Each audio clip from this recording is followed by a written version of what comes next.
Қайырлы күн достар, менің каналыма қош келдіңіздер. Мен бүгін сіздермен өте дәмді жұмсақ самса әзірлейтін боламын.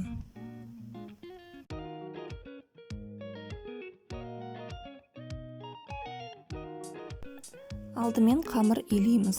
Ол үшін бізге қажет 450 грамм ұн, 120 грамм сары май, 80 грамм қаймақ, жарты шай қасық тұз, жарты шай қасық ашытқы және 130 мл су қажет. Ыдысқа ұнды електен өткізіп салып, үстіне тұз қосып, бөлме температурасындағы сары майды салып, қолымызбен бір тегіс массы болғанша ысқылаймыз.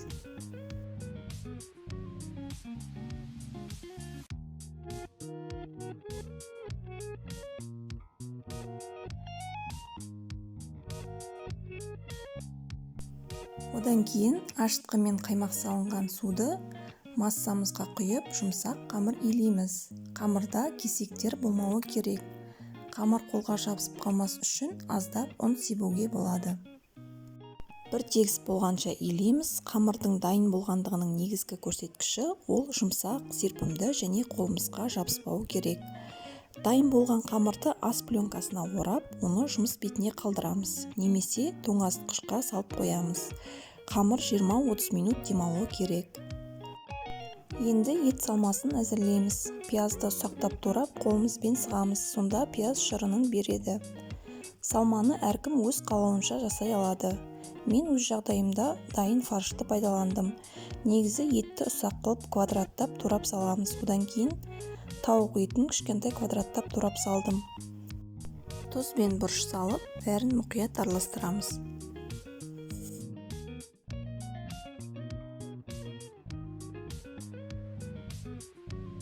Салмамыз дайын болды.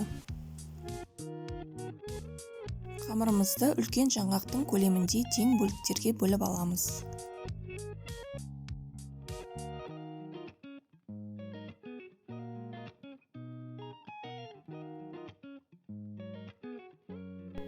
Бәрін бірдей дөңгелек етіп жайып шығамыз. Бірінші жайған қамырдан бастап, салманы салып, самса әзірлеп бастаймыз.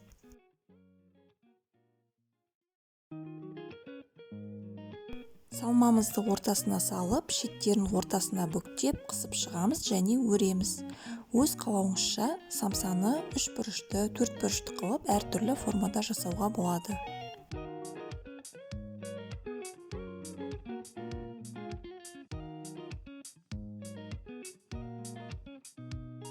Пісіру табақшасына пергамент қағазын төсеп, самсаларды саламыз және оларды жұмыртқаның сарысымен майлап, күнжіт тұқымын себеміз.